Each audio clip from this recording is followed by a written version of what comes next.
everybody. Before Mike gets started, I just want to say that this is something new for the Tribune in that we historically do not talk about our stories before they're published.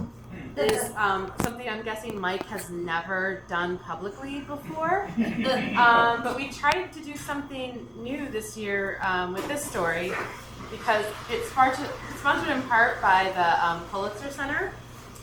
They helped fund some of the reporting and the travel, and it was very important to them and now to us that we engage people beforehand. So the story means that much more.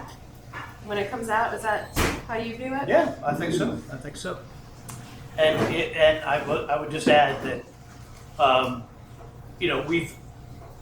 those of you who might read the Tribune, I hope you're all subscribers. If you're not, it's a total bargain. But I will say this much, one thing that has changed over time, in the time that Stacy and I have both been there, is we don't have as much, we don't have the same ability to travel around the Midwest or even the country as we did not that long ago. And so working with a nonprofit like the Pulitzer Center was really important because at least I felt that this story required being in places all around the Great Lakes Basin. And so I'm really thankful to the Pulitzer Center for giving us the ability to do that. So it's a good thing. It's a good thing. And you started actually in Lake Erie. I did. Why don't you take us to Lake Erie and what you found on the shores? Well, I'm gonna take a one step back and say where I became obsessed with this idea or this story. It was I'm fortunate enough, as my brother-in-law says, I may not be rich, but it's nice to have rich friends.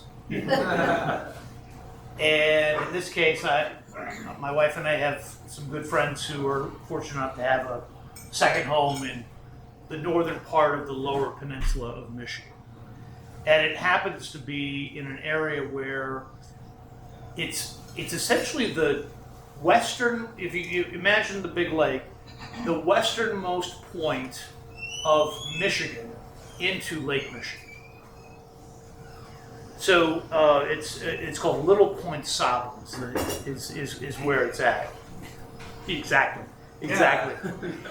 Oh. And this is an area that is nothing but cherry orchards still, and second homes. And some are really nice, and some are still like the old cedar shacks or something like that, which is kind of cool to me. That there's still that diversity of property, I guess is what you call it. And so I've spent a fair amount of time up there, and about 4 or 5 years ago, walking the dogs on the beach, and every morning, the beach is full of plastic, like ribbons from balloons, collapsed balloons. Cigarillo tips. That's the one that really got me. The cigarillo tips. And why? Why was this happening in an area that is so seemingly pristine and remote? That's the thing that stuck in my mind.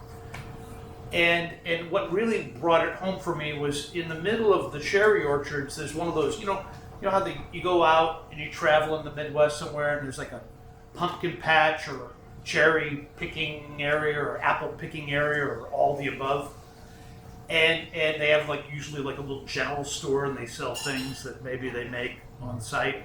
So in this case, in this cherry orchard, just less than a mile or a mile and a half away from Lake Michigan, behind the cash register was a giant glass jar. Like your dad or your grandparents kept pennies in or quarters in, except it was full of cigarillo tips that had been collected from the beach.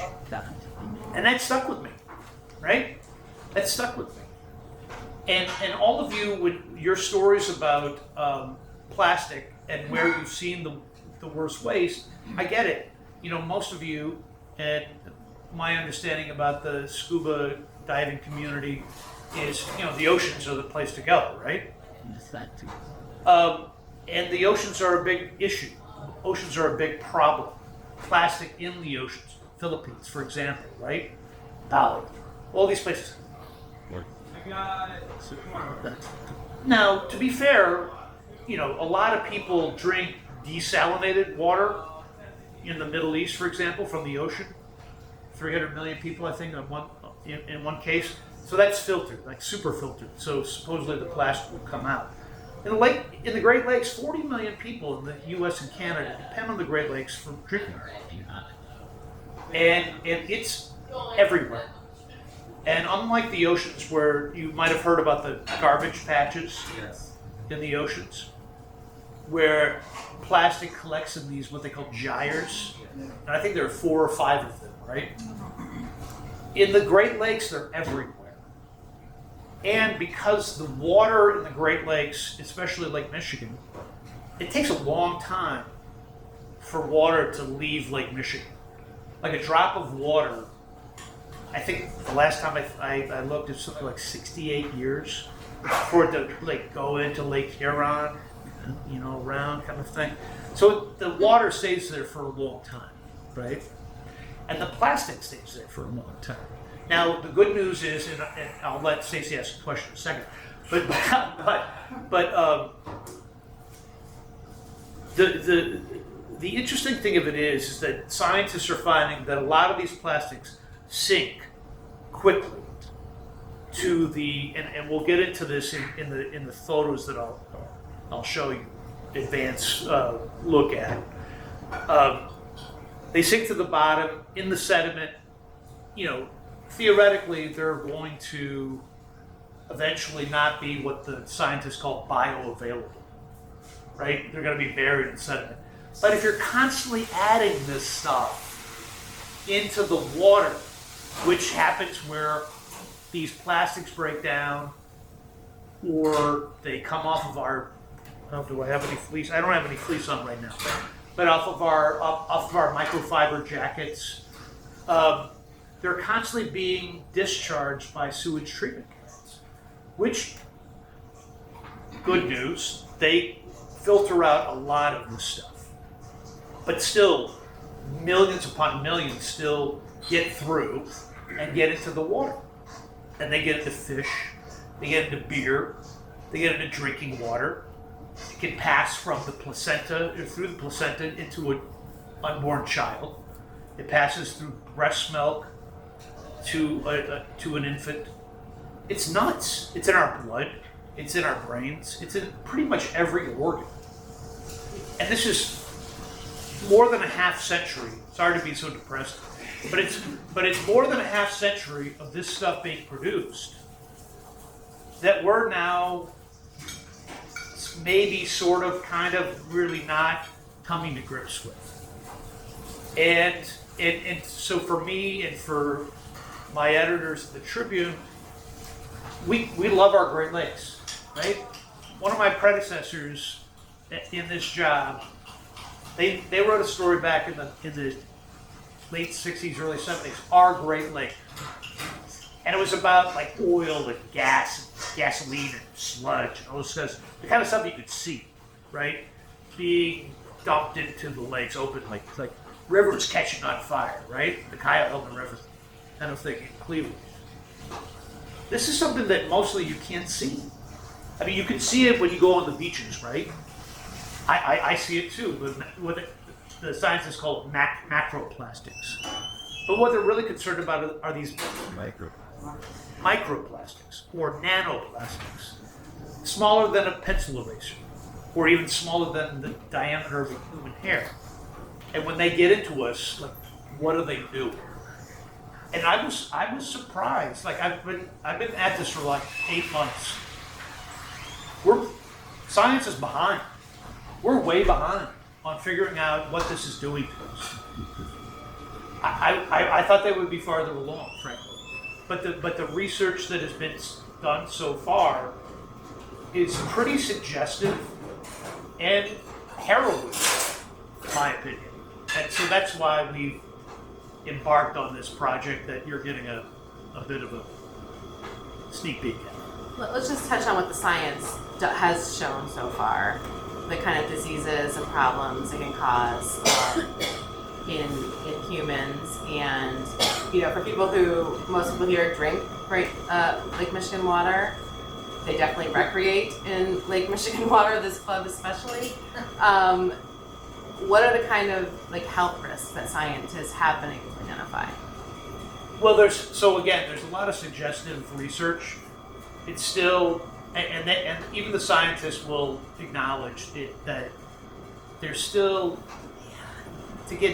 not to try to get too deep in the weeds, but they need to figure out think about it, everything's plastic, right? So how do you account for when you're monitoring for plastic and all of the equipment you use is plastic? How do you figure that out, right? Like the slides and all this other, the microscopes, all this other kind of stuff, right? So they have to figure that out, and they have to figure out a method that's acceptable, and they're working on that. And then it's the same thing that's happened for every other bad chemical that's been dumped into the lake over the years. They're just behind on plastics. But I will say, what's different about plastic compared to say PCBs or mercury or forever chemicals,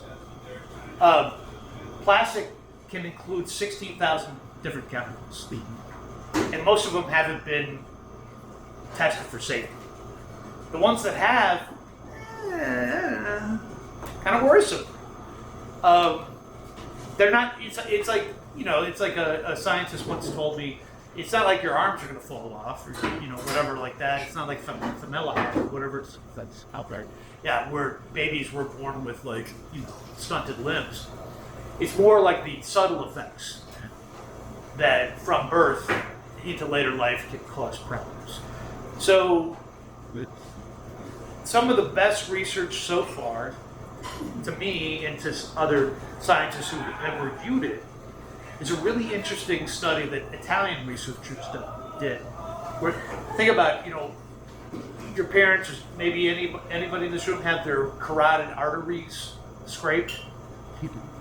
It's basically over time, cholesterol builds up in the arteries that go from your heart to your brain.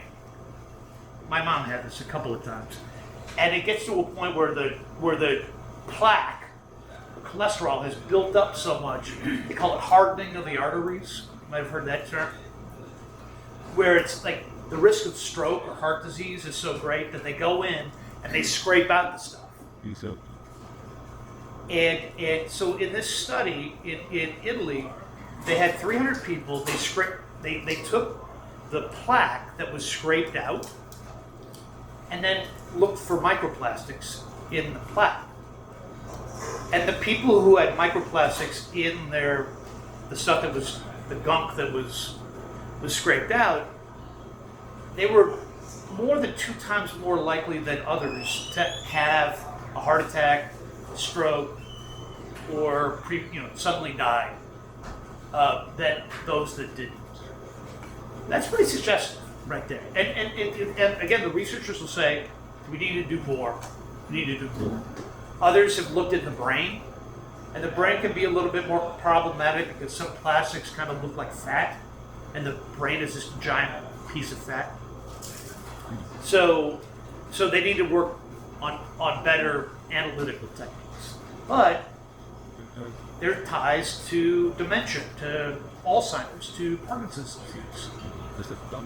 In animals, they've been able to somehow basically attach some kind of neon particle to a bit of microplastic, and they can show it in an animal. It goes right to the brain. So, and that's where a lot of scientific research starts. It's tough to. We're not the Third Reich. We're not testing things on humans. Sometimes there are workplace studies that can be beneficial in terms of human health, or these studies like the people getting their arteries scraped. So it's worrisome. Let's put it this way. And to make you feel better, here's a line from the story. Microplastics are in beer and in perch, walleye and whitefish fillets, staples of the iconic Midwestern fish fries and fish boils. Have a Well, sip. and the weird thing about with the fish, so we'll look at it. But should I go through the slides? Yeah. You want me to do it for you, or? Or I could, whatever, is No, that That's a microphone. Oh, okay. So, okay, let's just start here real quick. We're going to start from the beginning. So this is Erie, Pennsylvania. And that line of rail cars is full of what's called little tiny bits of plastic. Like microplastic. But they're the raw materials in your deodorant container or your yogurt cup or you name it, your water bottle, your toothbrush, right? Exactly. Your non-bamboo toothbrush. So these cars come in like once a week from either the Gulf Coast in Louisiana and Texas, or there's a big plant on the Ohio River in Pennsylvania. And the little bits of plastic are called nurdles. So, and they're microplastics too. Can you go to the next one? Yep. So this is what the railroad siding looks like. See those little white beads? Those are microplastics. Those are nurdles. Those are the raw materials that go into our water bottles and everything else. And they're just scattered and wasted along the way, to use a Crosby, Stills, and Nash reference. Next one. There's more. You find them everywhere, right? They're everywhere. And go one more. This is the asphalt outside of one of the. So in Erie, turns out I didn't know this until I went there. It's a big plastic hub. Remember The Graduate? If anybody saw the movie The Graduate, and they say to Benjamin, Plastics. right, plastics, right? So this is like Erie was one of the places where that vision evolved. And so this is outside one of the plants that molds these little nurdles. And the plastic industry, the chemical industry said, well, we've got voluntary programs to clean this up. But science shows that these things, these little nurdles, are on the most pristine beaches, seemingly, in the Great Lakes. The most remote beaches in the Great Lakes, including like the Apostle Islands, Isle Royale. One study by the National Park Service found of all the national park beaches in the entire country, in the entire system. So that includes a lot of ocean beaches, right? Includes, what's the one off of Florida, the island? Dry Tortugas. Dry Tortugas, thank you. Or anything in California or Hawaii. The highest concentrations of these microplastics in all of the national park beaches in Lake Superior, on Isle Royale, on the Apostle Islands. Now it was a snapshot. All of these things are snapshots at this point. So, and other research done subsequent to the National Park Service doing this found maybe lower levels, but they still found the stuff. And we're talking Lake Superior. It's supposed to be like, hardly like anybody lives along Lake Superior. It's probably Duluth, sewage effluent or something like that coming up. We'll go next slide. Thanks. Here, these are what they would call macroplastics, right? Go next slide. That's a close-up of this. So this is earlier when we saw the railroad siding, there are storm drains like less than 20 feet away. All those storm drains end up washing into a creek that becomes this creek that goes into Lake Erie. So, to their credit, they put this boom here, and next one. Some of the macroplastic, we'll go back. Some of the macroplastic that gets,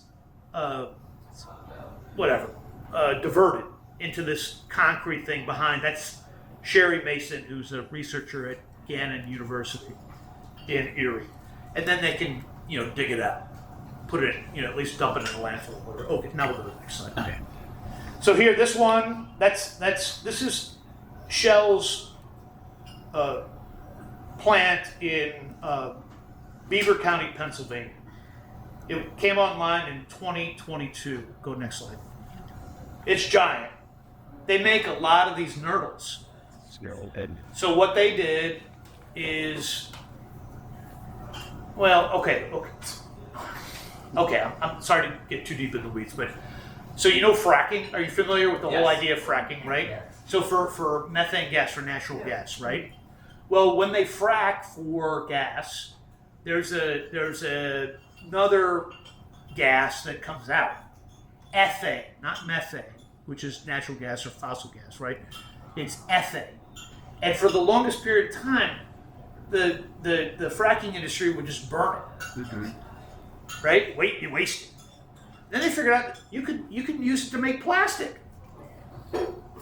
So that's what this plant does in Beaver County, Pennsylvania. They take the ethane from fracking, which there's a lot of in Pennsylvania and Ohio nearby, and they make nurdles. They make enough. What is the source of 1.6 billion nurdles a year? In this plant alone. In just this plant alone, and some of them are in those rail cars from the first slide. We'll go to the next one. So here, this is in Erie. This is my colleague Brian Casella, who took all these excellent photographs, by the way. And you're getting a sneak peek. The photo editors were like, "Oh my God, don't share these." But this was a couple of weeks ago. This is what they call a nurdle count. And they have these all around the Great Lakes and all around actually the country. And so volunteers come and they basically take like a 1 foot square. Sometimes like here they're not doing it, but sometimes it's like tongue depressor. Yeah. And they tape them up in a square, and then you count the number of nurdles that you find. So go next slide. And here's some of the stuff they found in that beach cleanup just 2 weeks ago on Lake Erie. It's a lot of nurdles. Do they have to pan in order to separate it from the sand? Yeah, usually there's like a sifter, like a fine mesh sifter that they go through so the thing of it is, and the story points out, fish think those are eggs, right? So they eat them, right? Also, they blow. Birds also, they blow. They're airborne. So there's evidence, there's studies that show that these things can travel long distances. And we're going to get to that point in just a second. Next one. Do you know how? On top of the water? Do they sink? It depends on the type of plastic. So some of them float on the water and then can blow ashore. Some of them sink. And so the issue is, if they sink, maybe conceivably, the scientists say that they can eventually get buried in the sediment, and it's not a problem. If they blow on shore, there's nothing they can do. I'll show you some slides about how they're figuring that out. But we'll go next one. Okay, anyway. Yeah. The industry will tell you in different ads, print, online, TV. If you watch any of those Sunday programs, these kind of ads are always on saying, "Oh, we're going to recycle." That's the largest rate ever in history. Usually it's around 6%. Do you know what the comparison for aluminum cans or something like that is? Aluminum is around 78% of post-consumer? No, 70%. Yeah, post-consumer. Okay. And aluminum can be conceivably infinitely recycled. Recycled, right? Yeah. Right. Now there's issues when they line the cans with plastic. Mm-hmm. I was just with a brewer in Madison who was like, "Yeah, it's just a plastic bag surrounded by aluminum." And I'm like, "Oh, come on, I'm depressed enough already." And paper can be recycled up to 8 times usually. Plastic, even the most pristine plastic, it has to be clean first of all. So number one, plastic. Has anybody got a water bottle here? Yeah. Number one, if it's clear, could potentially be recycled once or twice. Theoretically, it can be recycled multiple times, but every time you break it down, it breaks down, and it's less. It doesn't have, as the scientists would say, the qualities they want, or they depend. So, and then a lot of the other plastics, number 1 and 2 can potentially be recycled, although they're not, right? Not a lot. The rest of them, good luck. Because number 1, well, there's all these additives that are, color, or additives that make them like resistant to other chemicals, or that make them soft or hard, like a water bottle kind of thing. Anyway, we'll go to the next slide. Yeah. So here, yeah. Okay, go ahead. Yeah. I know, 4 or 5 years ago, right, China stopped accepting Yes. U.S. bales of plastic, and then we shifted it to another country, right? Like, who would accept it? Is there any plastic recycling happening domestically, or no? We're shipping all this plastic overseas still, where it's falling off of boats and everything else. We're gonna get to that in a second, but yes, that's a great question, and the answer is yes, some, but not a lot. That 10% figure is for the United States. It's for the United States. Yeah. And you're right about the China thing. Yeah. And so, and the day one story gets into this, what their latest PR gambit kind of thing. But this is, so first of all, we're gonna back up a bit. This is the experimental lakes in Canada, Northwest Ontario. So the government of Canada created this area, set aside this area in the 60s to study pollution, different kinds of pollution. And it's now run by a nonprofit, but it's still funded mostly by the government. And they did things like acid rain. Like they figured out how acid rain affects lakes. Mercury, same thing. So this is experimental lake 373. And they deliberately added microplastics to this to see what happened to the microplastics, different types. And what's interesting is before they put the microplastics into the lake at a rate that would be along the lines of what a sewage treatment plant would discharge into Lake Michigan or into a river, they tested for what they call a baseline.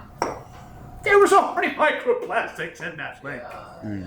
Once again, because of the air and deposition through rain and stuff like that. So we'll go next slide.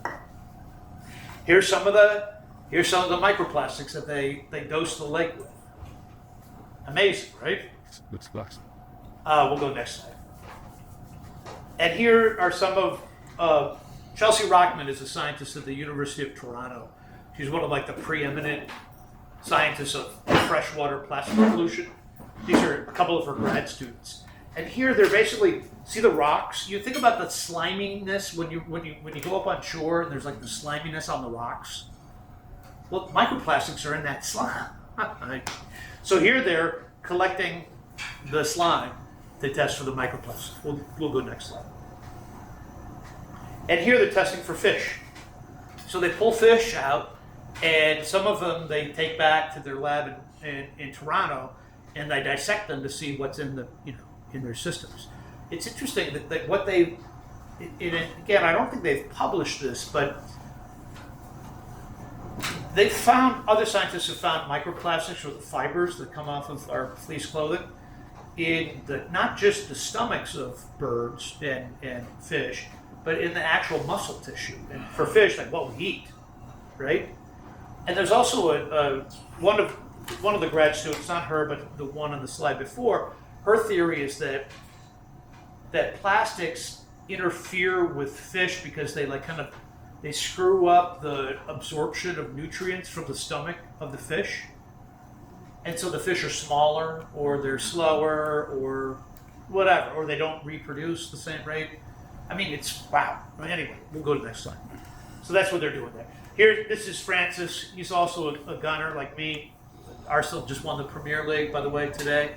I just want to put a plug in.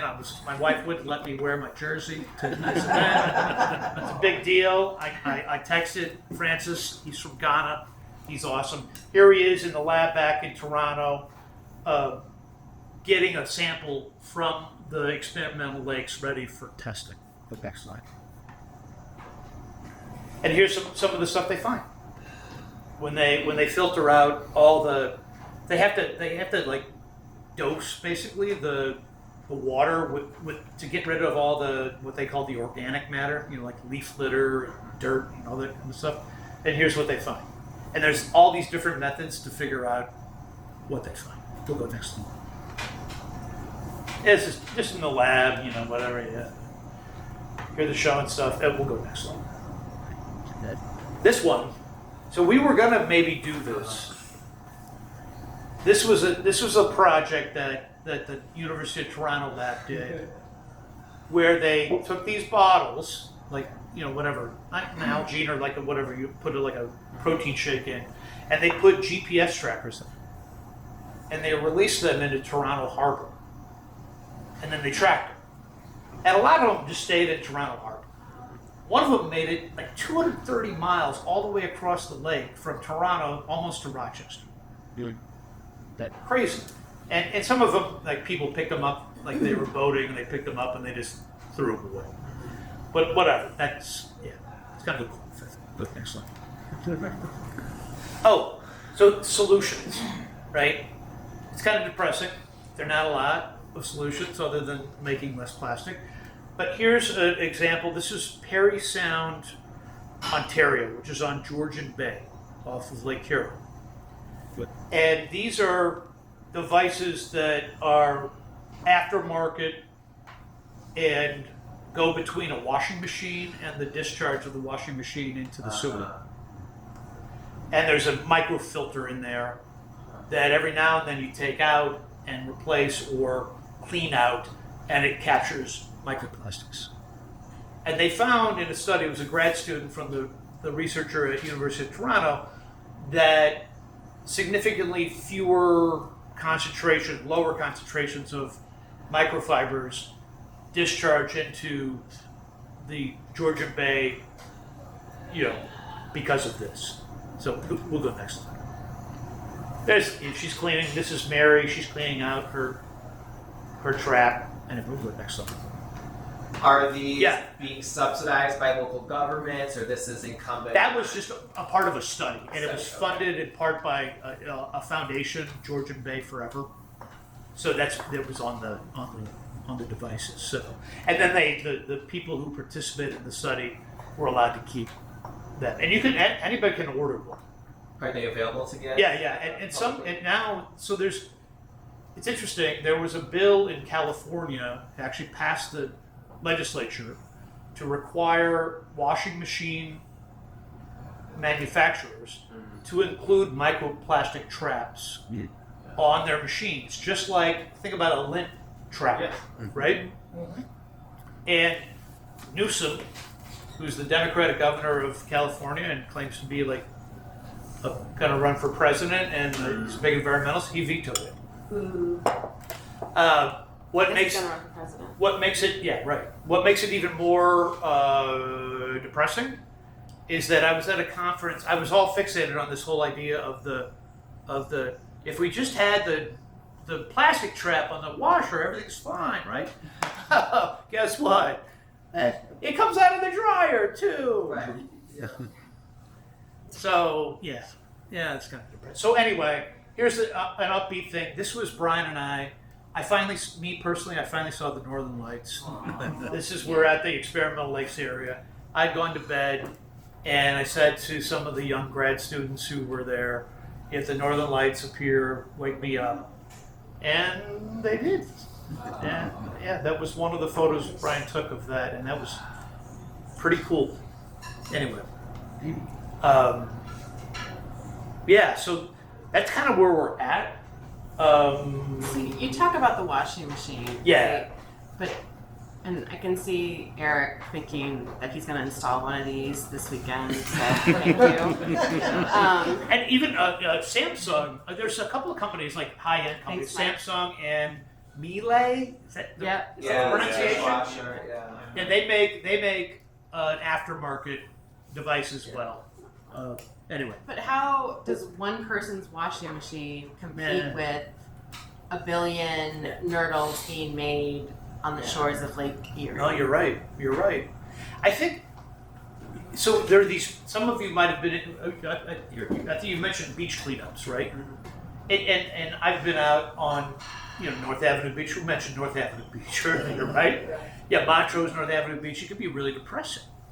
Like there was that polar plunge a couple of months ago, and my wife was out like the next day with the dogs, and there's like all those zip ties from the polar plunge.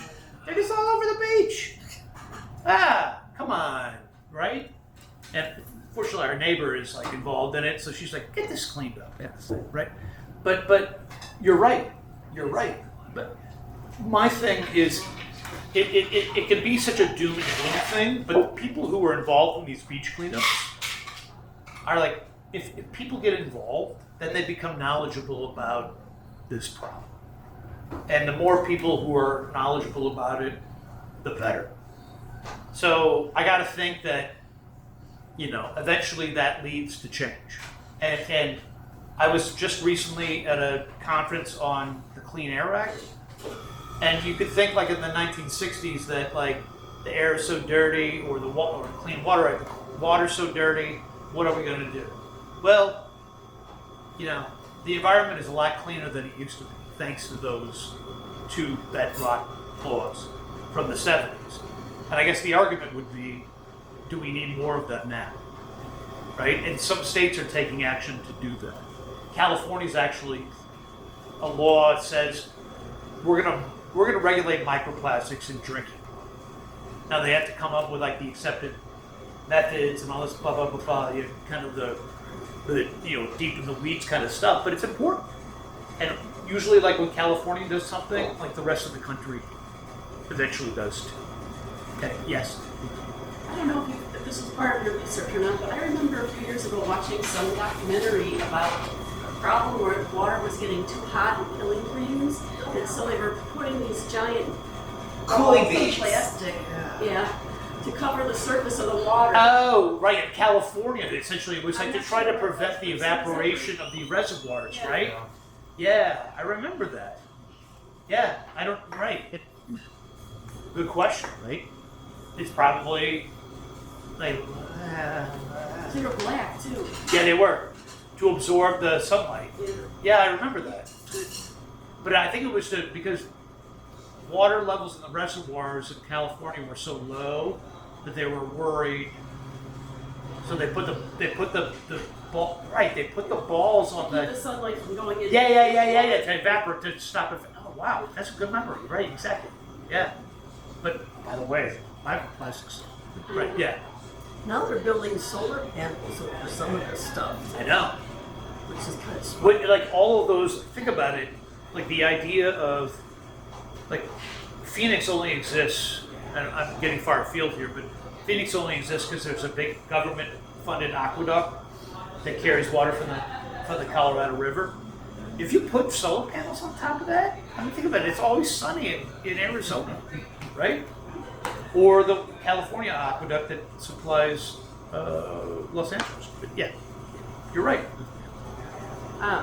One of the things you delve into in the story that's coming out, I believe, May 31st, I'm gonna put another little plug. That's the plan. Yep. Is that you really go into the history of how the global corporate community has really worked to make the individual feel like this is that they caused the problem and that it is their problem to solve. Can you just talk a little about the history about how, like, your research and your documents showed otherwise? So, some of us here in the room are old enough to remember the Crying Indian. Yes. The what? The Crying Indian ad, Yeah. Oh, yeah. Yes. right? Yes. Yeah, he was Italian. Who's an Italian guy? Yeah, exactly. He was Italian. Good memory. Well, that was funded by a group called Keep America Beautiful. It worked. And the ad, I've watched it like about 20 times in the last couple of weeks, and it brings back like harrowing childhood memories of being scarred by the pollution that's gonna kill us all, kind of thing.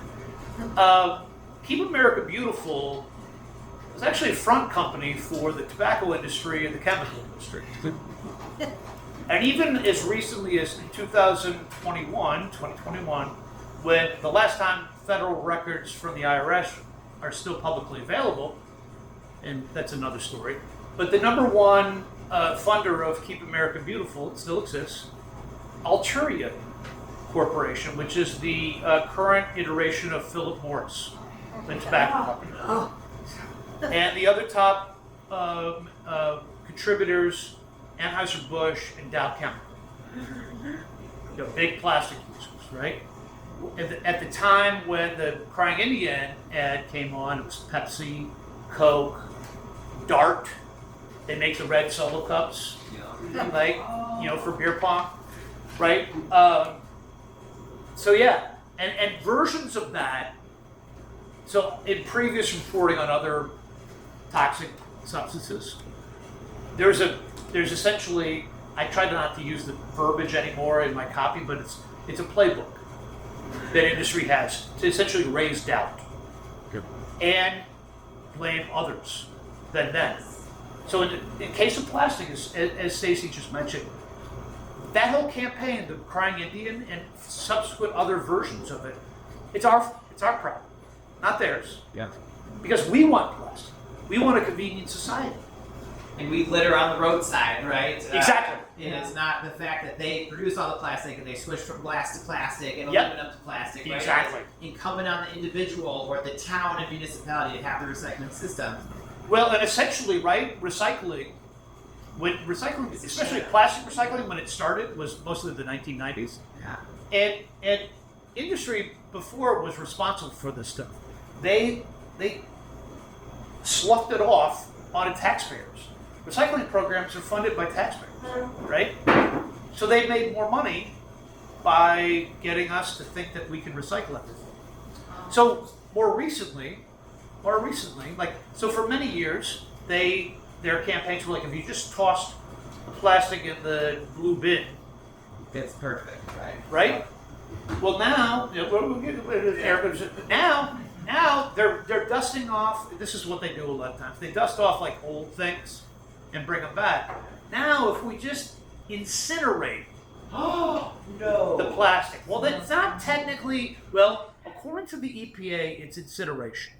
But they're trying to get the Trump administration to take the definition away. It's something called pyrolysis, which it's combustion, but in the absence of oxygen. But it still creates a lot of bad stuff, right? And theoretically, it creates a kind of a crude oil that can be used to make new plastic again. But the companies keep going bankrupt, or they keep having problems with environmental laws. ExxonMobil has a company, or one of these facilities. The Attorney General of California alleges that no more than 8% of the stuff that they put into that plant is actually turned into new plastic. No more than 8%. So, but that's their thing. They call it advanced. You might see ads. It's called advanced recycling. Sounds great, doesn't it? But it's another version of this. To me, from all of my reading, it's another version of the same thing. And I interviewed a polymer scientist from Columbia University who spent his entire career working on making polymers and plastic more effective. And now he's near retirement. He's like, we're screwed. It's like less effective, yeah. Right? And he's like, you basically can't recycle most of this stuff. And if you could even, it economically cannot compete with using more oil and natural gas It takes energy. to make new plastic, what they call virgin plastic. It costs more. And they've been saying this since the 1970s in their own internal documents. But every time states or cities or federal government starts paying attention to this stuff, they come out with one of these, Crying Indian ads, or we're going to just, advance recyclism out of this whole thing. It's amazing. It's just, the British have a term, gobsmack. Gobsmacked. It's gobsmacking. I think I actually use it. You do. I do. Yeah. Can I ask a question about that? Yeah. Go ahead. You know, in the last however many years, 10 years or whatever it is, you know, there's always doubting about science. So is that like an underlying problem? Oh, for sure. Yeah. Well, and here's the thing. I was at I'm getting a far field. This is not in any of my reporting, or in any of my stories, but it's in the report. So I was at this because of the grant that I received. I went to a conference of scientists who are studying the health effects of microplastics. So from all over the world. And during the conference, there was this weird piece that appeared in the Guardian newspaper, which is generally considered like a kind of left of center, if not like super liberal newspaper in England, ripping on all of the plastic health research, and taking issue with the testing methods. Kind of weird. It just came out of the blue, and it was written by a journalist who has written every time like a study comes out that says microplastics could do something to you. He's the guy who writes it. So like, and the only sources were like a guy who used to work for Dow Chemical, and some like random German scientist, whatever. But the people working on the science is still, as I said earlier, it's new. And because plastic is everywhere, they need to figure out like an accepted method, which they've done for like the forever chemicals, PFAS. It took them like a long time to come up with like accepted methods for testing for that, because those chemicals are everywhere, right? So they did it. And the good news is, at least like, even though, you know, you hear these things about the Food and Drug Administration and the Centers for Disease Control and Prevention being gutted under the current administration, like there are still people there they're working on this. I've been told, like, you know, firsthand that they're working on this. And once they come up with that kind of standard, like the gold standard essentially, then, you know, all the other research starts happening, essentially. So, Derek, yes. So, my suburb has been insisting for the 18 years that I live there that they can recycle plastics 1 through 6. Right.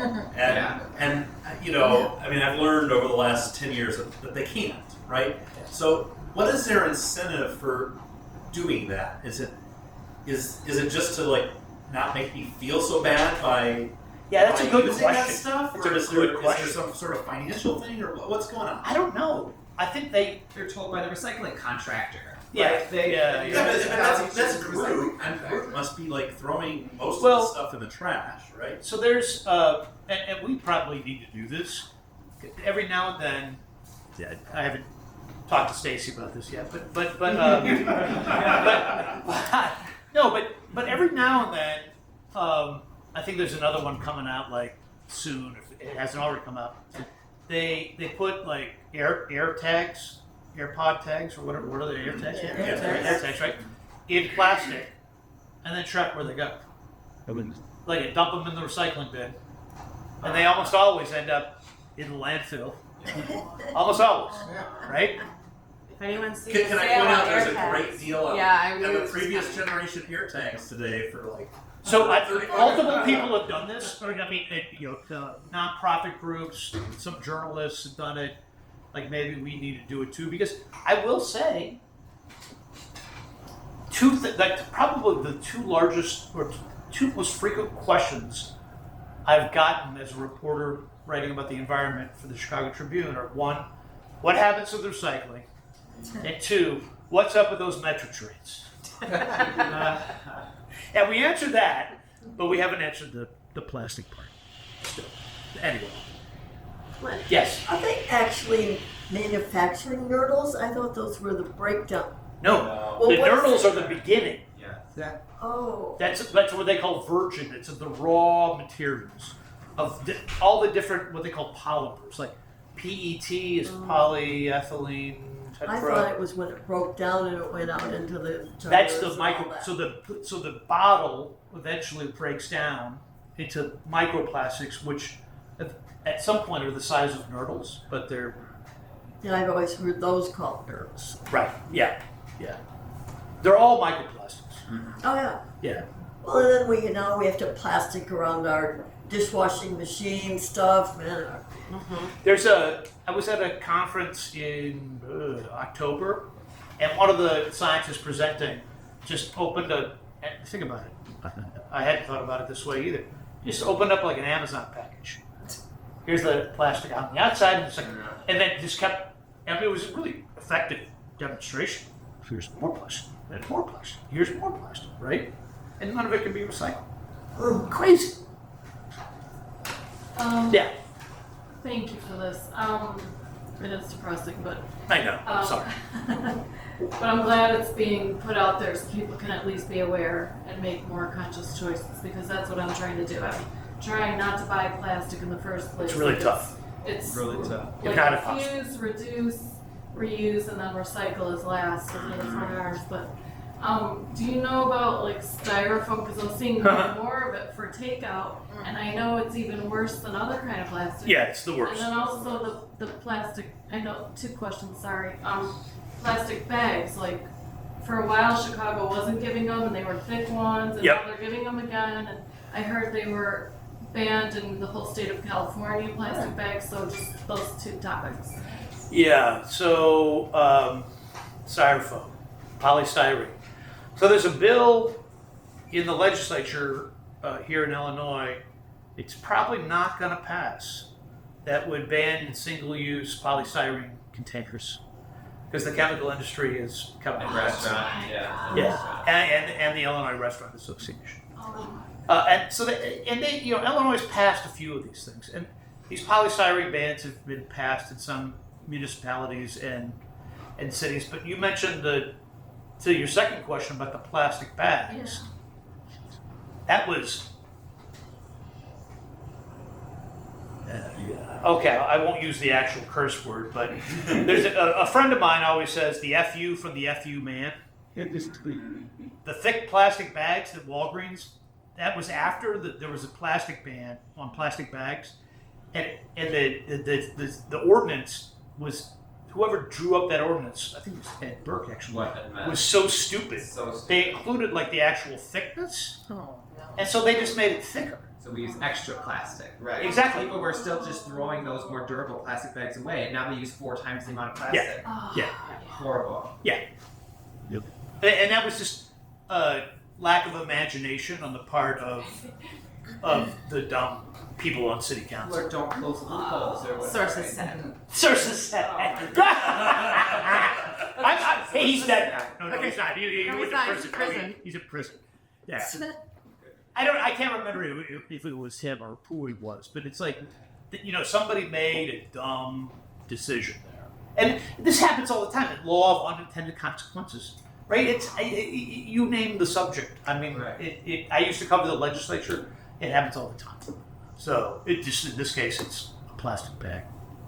So my question is just about Chicago water purification. Are we testing for plastic in the water? No, of course not. Well, because what the Chicago Department of Water will say, they said this about lead in water too. They said it about PFAS, the forever chemicals. If we're required to test for it, we will. And until then, our water is safe. It meets all federal and state standards. That's what they say. Don't ask, don't tell, right? So I know they did. I it was mean, like 10 years ago. this was maybe 15 years ago. The Tribune, we were the first.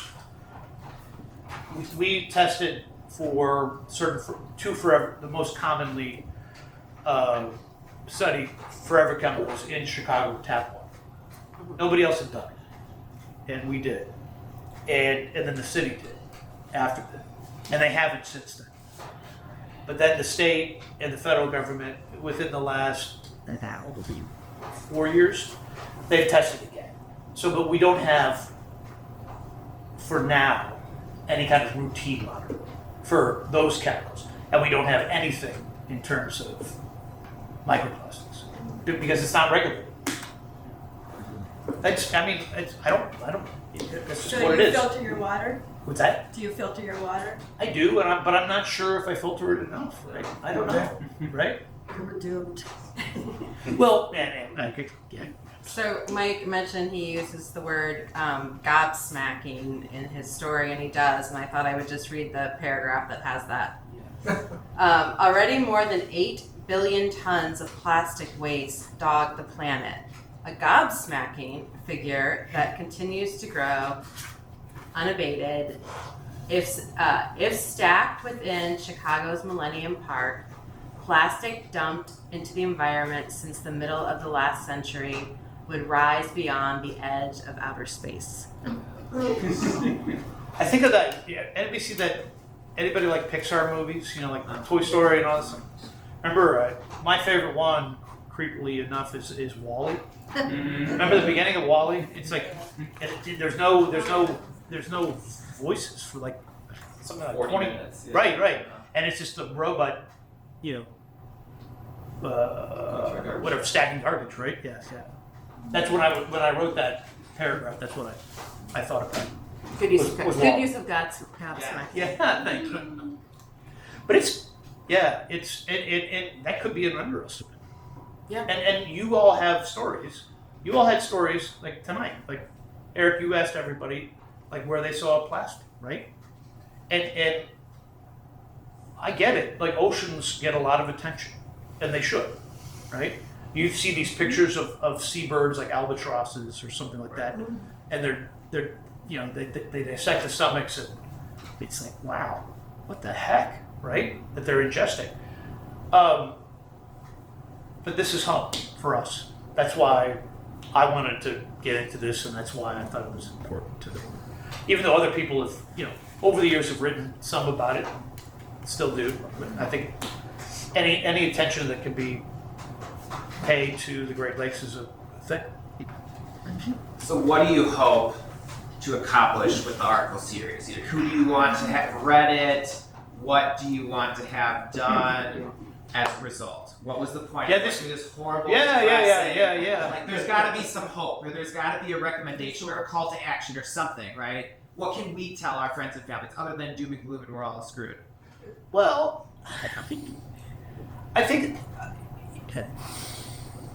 I'm usually not in the business of telling people what they should do, but there are people who are, and there are efforts out there to, the polystyrene container ban, right? In the legislature, things don't come easy. Sometimes it takes 2, 3, 4 years, whatever. And money. Well, or just Fight the money. or effort, and consumers make a difference. Yes. They do. A lot of think about certain chemicals that were in baby bottles, for example. They're not in baby bottles anymore because consumers were upset about that. So, sometimes it's not the government that forces change; it's the marketplace. And Justice Brandeis said something about the marketplace of ideas. I think this is, to me, like, I'm not trying to be highfalutin here, but it's like, I'm not expecting anything to change. I just want people talking about it, and I want people to know about it. That's really all I care about. You can share Mike's story when it runs. We'll send a gift link Yes, out to please. the. Put it on Yeah. Facebook. Well, it'll be. The interesting thing about it is because it's this work is partially funded by the Pulitzer Center. It's open access. Right, no paywall. No paywall. Woohoo! Although the paywall does help Paywall. pay for our salaries, What and we would day appreciate you. and what section on the paper? May- Physical paper. May 31st on the front page will be part 1, and then we Front have page. Yes. 2, 3, and 4 are after that. 2, 3, and 4 come after that On the weekday or on the Sunday? on Sunday, Yes. and it will be like we said, it'll be in front of the paywall. You can share it on social media, email it. To I might your even friends. do a vertical video. Can we know what the picture is going to be on the front page? Which We one don't it's know gonna yet. be? We don't don't know yet. we Yeah. don't know yet. I mean, The photo editors Could will be- pick yeah. that out Yeah. with Great Brian. working so- title. Thank you. Yeah. I don't know. We'll figure it out. Yeah. It will be unmistakable. It will be in above the fold in the center. In the centerpiece, the what centerpiece. we call the centerpiece. Yes. There was, I gotta say, when we did the Metro trains, the diesel exhaust on Metro trains, our then page designer came up with the best headline. It was "Ticket to Toxic Air." And so I don't know if anything can top that one, but anyway. Would you put something in there about releasing balloons? I mean, we've known since the Well, I 70s. bet You will yeah. see balloons. I in hate the that. I story. hate Yes. balloons so much I because do of too. that. And I can't believe, stop them from telling us on the TV that they're releasing balloons when everyone dies. Or and all how this. about this is a scientist person source. It's like, why do they think about it? Well, we used to when we were still in Tribune Tower downtown. Like, there's a fundraiser and they release these polyvinyl ducks. Yeah. It just drives me insane. Those are microplastics. What are Right. you doing? They're not all getting picked up at the end of the river. You No! know for sure. And they're killing animals. So dumb. But it's for charity. How can you complain? It's for charity. ALS Society. And then or whoever. Clemson I hated it when they then, released but gazillions of them. Yeah, it's a dumb. And latex. So balloons that are plastic for sure are the worst. Latex, is that breakdown environmentally? Not Does really. That get picked up Not at all? really. Yeah. Because what that Dr. Kumar from Columbia, what he explained to me, and what really hit home for me is even number one plastic, which is conceivably recyclable, PET,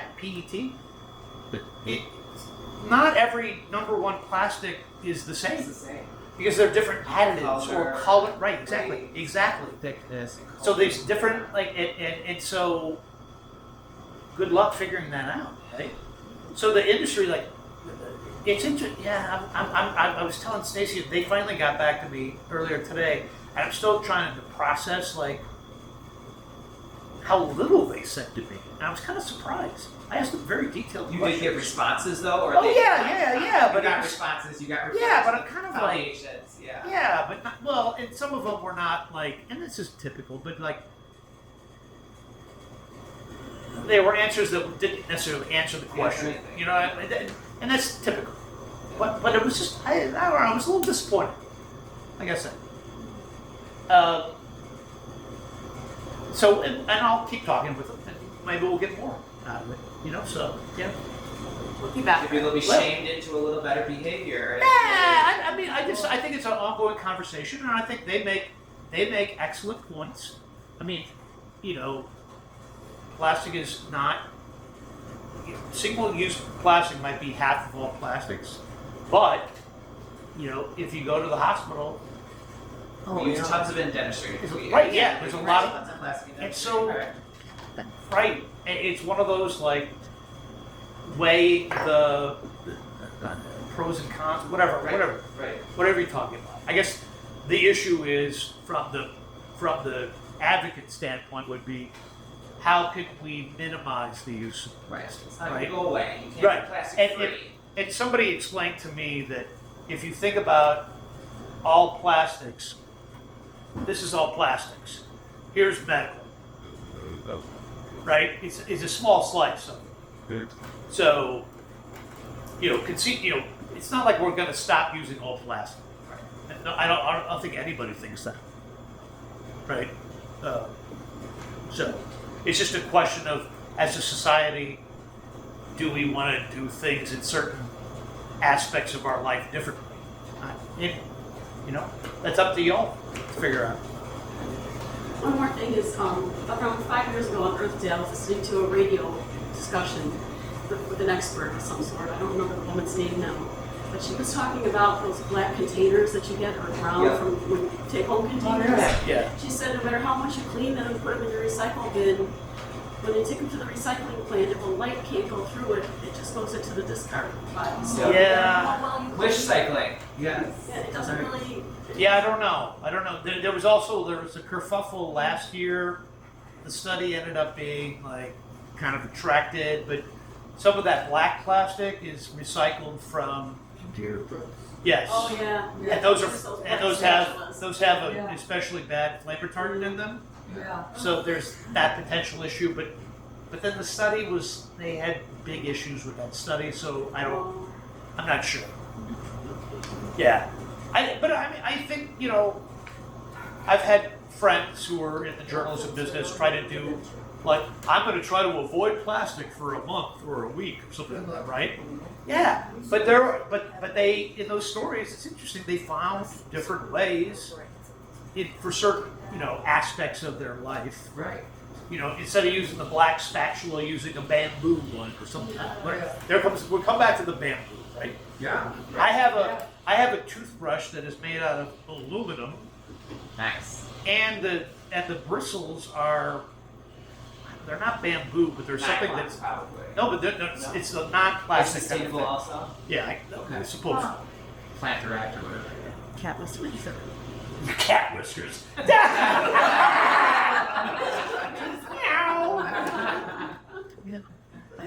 There's a movie called, when I did yoga teacher training a long time ago, there's a movie called, and we watched it, it's called No Impact Man.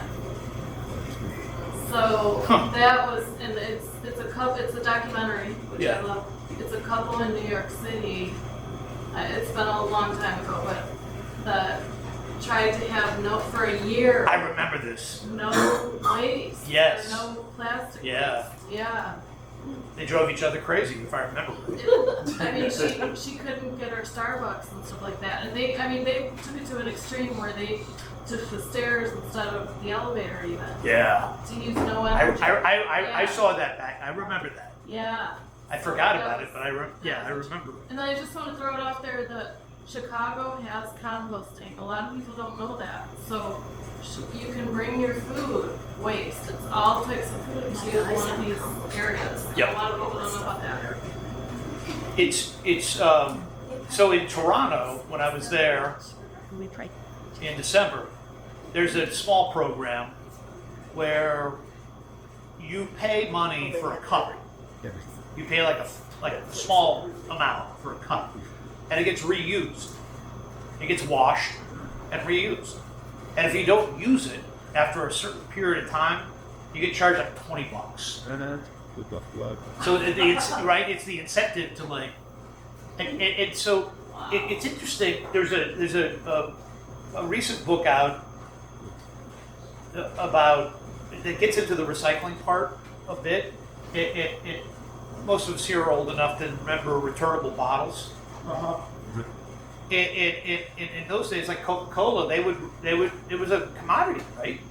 They would wash the bottles and then refill them. Well, plastic meant that they didn't have to, have that expense. Save the money. Right? But that we've done that. We've done that before. And so this program is interesting in Toronto, like a small scale version of like what I guess could happen. Like if you had like I thought about it when the people were telling me about it, like certain people who don't want disposable diapers, they pay for a diaper service, and they come and take the dirty diapers and launder them, and then you get clean diapers. Like I guess it's kind of the same thing, right? I guess I haven't thought it through anymore, but it kind of seemed like the same thing. Well, anyway. Is there leadership in this area in recycling in Europe? Yeah. Obviously, there's more regulations and stuff in Europe. They can restrict more things. I haven't looked into it enough. Yeah. It's like one of the things is they do incinerate a lot, but I don't know how clean that is. I haven't looked into it enough. And sometimes in Singapore. Yeah, Singapore, right? They really clamped down on it. You can't even put gum on the street and they arrest them.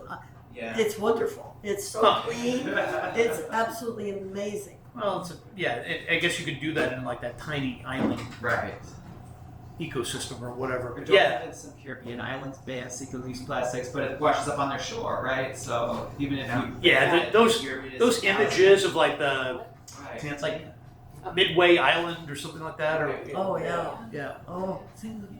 certain islands, right? You can't get single-use plastic on the island, but it washes in, it blows in, it you know. Yeah. And that's again an isolated community. Someplace like Chicago, you could never have a plastic ban, right? Because it's everywhere. and it's necessary. So. I still want, what I want to know is where all those cigarillo tips are coming We smoke them, yeah. from. Right? But I mean, but they're everywhere. They turn up all the time. Like, Then they don't. I mean, I want to know, like, I would just love to track one of those. Right. But my educated guess is sewage treatment plants or their sewage overflows into Lake Michigan. Yeah. So say from like Milwaukee or Hammond or Gary. So, you know, in other places. And the currents in Lake Michigan generally go counterclockwise. So, and then they maybe eventually, you know, I was telling you about that place in northwest lower peninsula of Michigan. Like, maybe that's how they get to Point Sable. I don't know. Milwaukee, notorious. Milwaukee cheesehead sewage once again. We just dump ours in the river. That was a story I did like, oh my god, 20 plus years ago. But it was The deep tunnel, or well, no, it was just about a sewage overflow from the Jones Island sewage treatment plant in Lake Michigan, and then our then U.S. Senator Mark Kirk called it cheesehead sewage, and that was in the headline in the Tribune. And they were not Gotta sell happy. papers. They were not happy with us. Well, thank you all very much. Thank you.